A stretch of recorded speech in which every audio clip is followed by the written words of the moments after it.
Hey y'all, this is Cindy. I'm the Tireless Tangler, and you've arrived at day 66 of the 100 Days of Zentangle Project 2019. Thank you so much for being with me today, everyone. Our tangle today is Dooleedo by Ksenija Vojisavljevic. I know I said that horribly, and I apologize to her, but this is an awesome tangle. This is what's called a continuous line tangle, meaning that it can be formed with, of course, a continuous line. This is also, Mulligan is another example of that in its original form. Mulligan was also a continuous line tangle, which is cool. So, Dooleedo, continuous line tangle. This is done with two angled lines. Much like paradox, and don't lift your pen, I just need to reset sometimes. Whoops.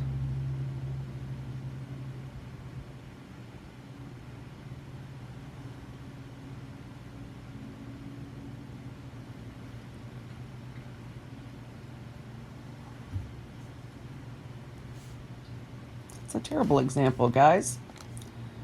So we want angled lines, and we're going to continue to stack those. By doing this in a paradox fashion, where we move up each one. What is confusing about this is once you have taken that first stroke, where does the next angle go? This line is going to hang out and do its own thing down here, so ignore that, okay? So your next angle is going to come here, all right? And you do not have to lift your pen, but I'm going to probably, all right?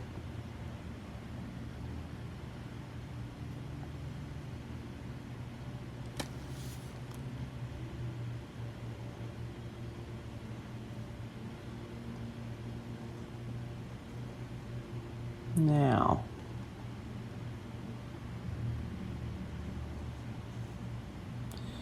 so this does take practice to sort of get used to, clearly. Now let's talk about some of the very cool variations that she suggested in her step out. And that is, these lines do not have to be straight. They can be bowed inward, following the same concept. Whoops. I meant for that to go like that. Shh, don't tell. And I am really running this continuous line thing for you guys, aren't I? Anyway, and then she had these finished off in this fashion to give this sort of a cupped look. And then, of course, you can do whatever you want to in there, right? You can also dip these like this. Now, I have an easier time with this one for some reason.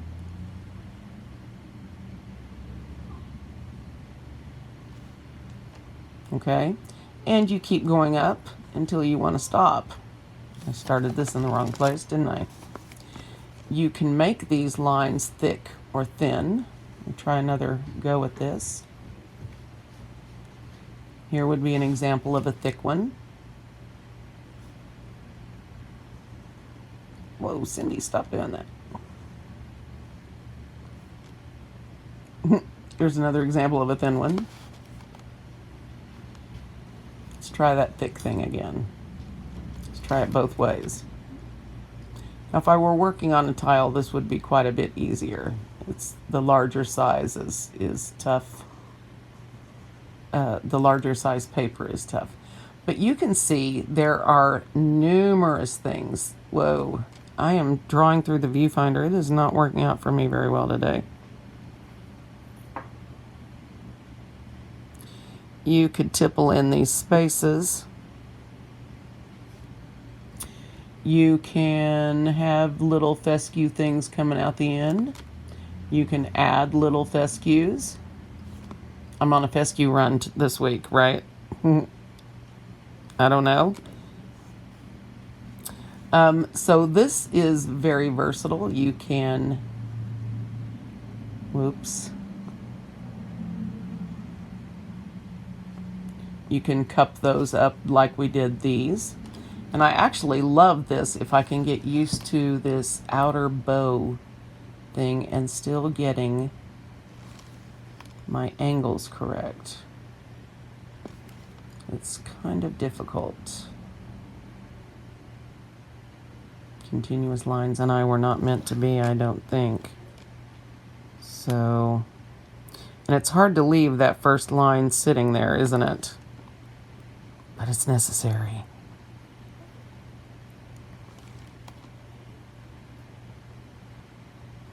And I just tend to be more consistent with my lines if they're not in the continual fashion, but perfectly fine. You can do it however you like, and continuous line tangles are fun.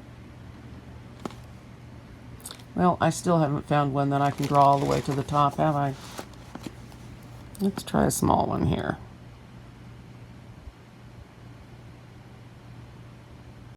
When you want it to stop, if you want it to come to a point, just start making your peaks smaller.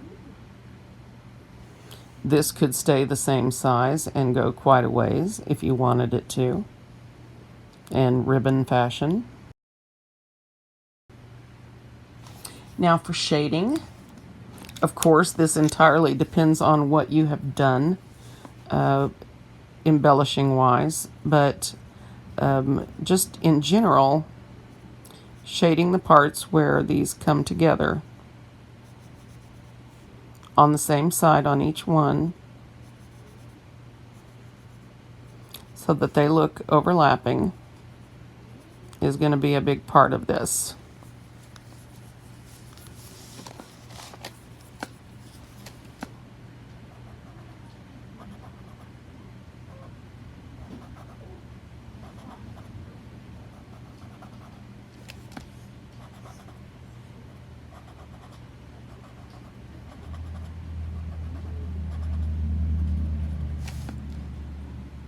So this is a really cute, fun pattern, Dooleedo, by Ksenija Vojisavljevic. I can't do it. It starts with Javik. Help me, someone. All right, let's get it in the pattern for today. I'm making myself giggle. All right. I think, yes, it is okay, baby. It is. It's hard to do. Oh, that's true. I'm a hard sell sometimes, aren't I? All right, I think we are going to put this here, starting with the inner auras, of course.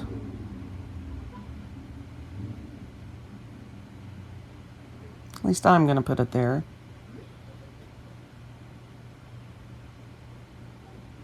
I use the we because it's inclusive, not because it's royal. That would be hysterical. Anyway, all right. So I am going to draw this upside down.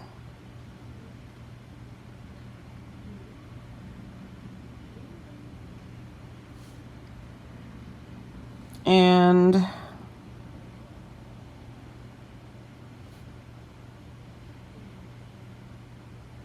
I'm going to start putting a curve in my leaves.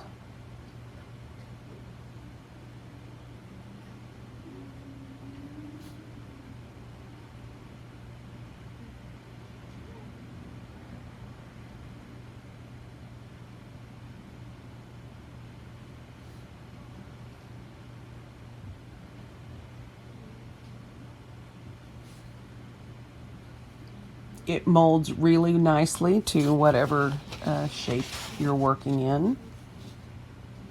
See if I can stay out of the picture again.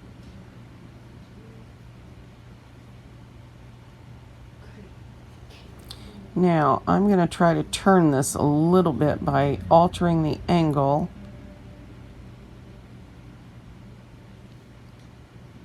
In this way.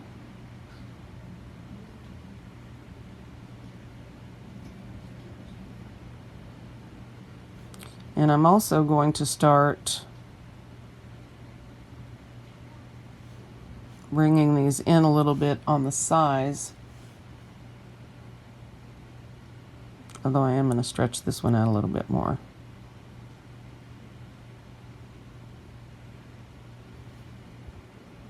So yes, this is a continuous line tangle. It doesn't have to be. It's lots of fun, lots of embellishing possibilities, which I'm about to explore for myself anyway. And I think I'm just gonna keep going with this as if it's running behind and call that it. I'm also going to finish that last string off where we started in this fashion so that that looks like it goes down. And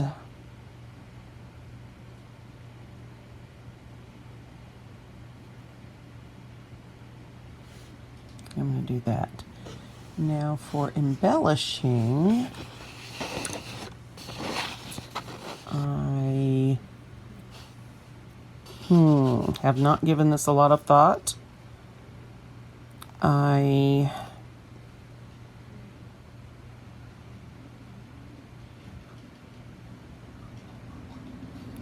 sort of want to add some slight hatching pin strokes here to emphasize the overlap. And these are the areas where I'm going to shade most heavily. And these take practice, guys. Don't be frustrated if you don't get them. It took me several years to master these, and I am really not very good at them. Need a lot more practice. But if you can get the courage to try them, they really do add a lot.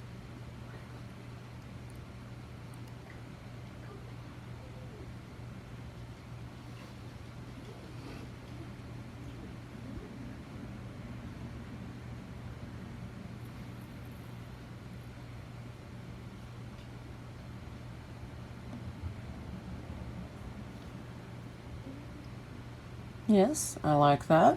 Okay, what to do else? I think I'm going to fill this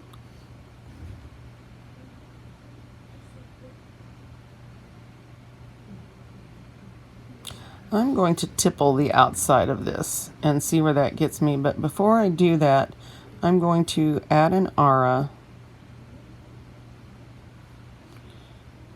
that will sort of keep the pattern separated from the tipple. Now you can go either way on that. That one wasn't very good. Well, it was creative anyway.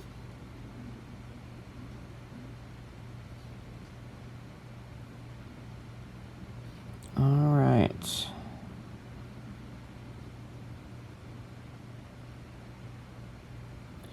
That will just make it, and actually I do like the arid effect of this.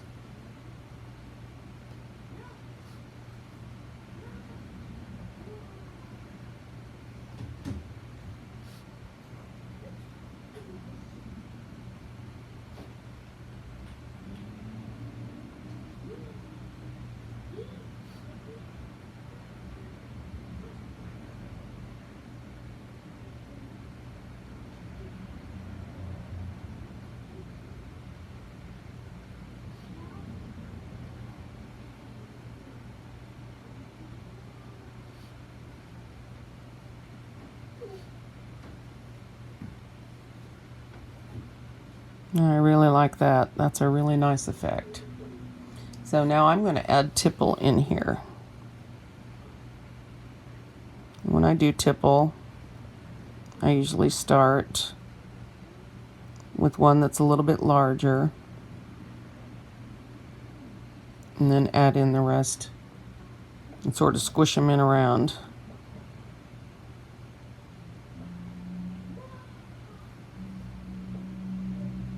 Oops.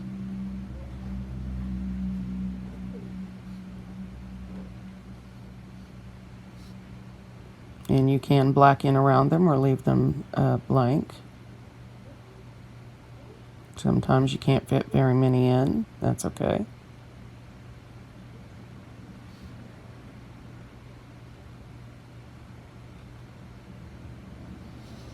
But you can see this adds a really full sort of, whoa, that got out of hand, flowery effect, if I can keep from going crazy with my pen here.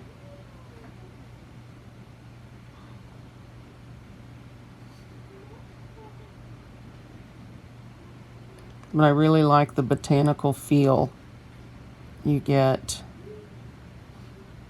with tipple. And I love how this has turned out, quite frankly. Whoops, forgot 1, 2, 3 areas here, didn't I?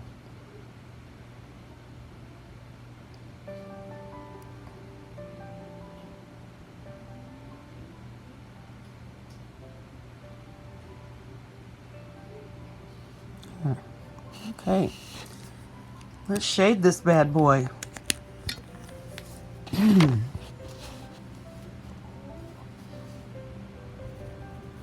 Starting right here.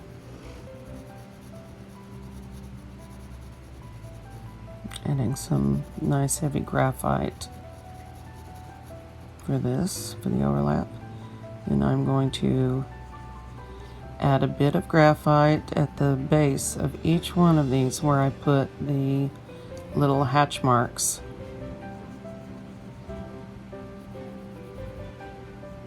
To emphasize the overlap look.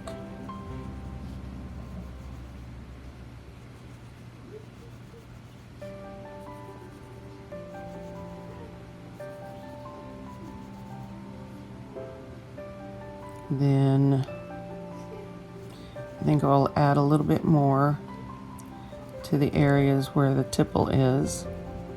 Sort of drop that into the background.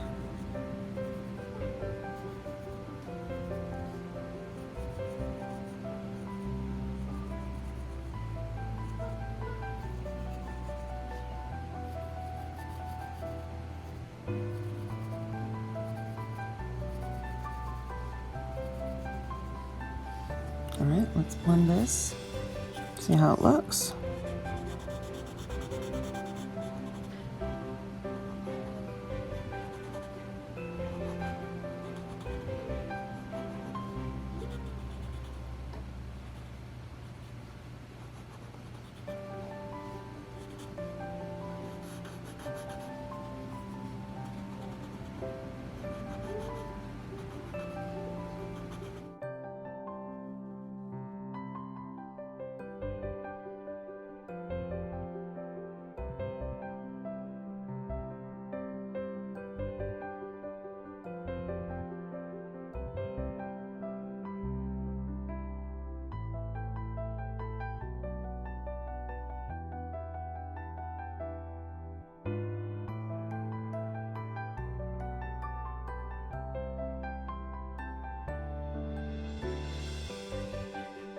That is Dooleedo by Ksenija Vojisavljevic. I don't know. That's the best I can do, guys, and I apologize to her because I know I have murdered it.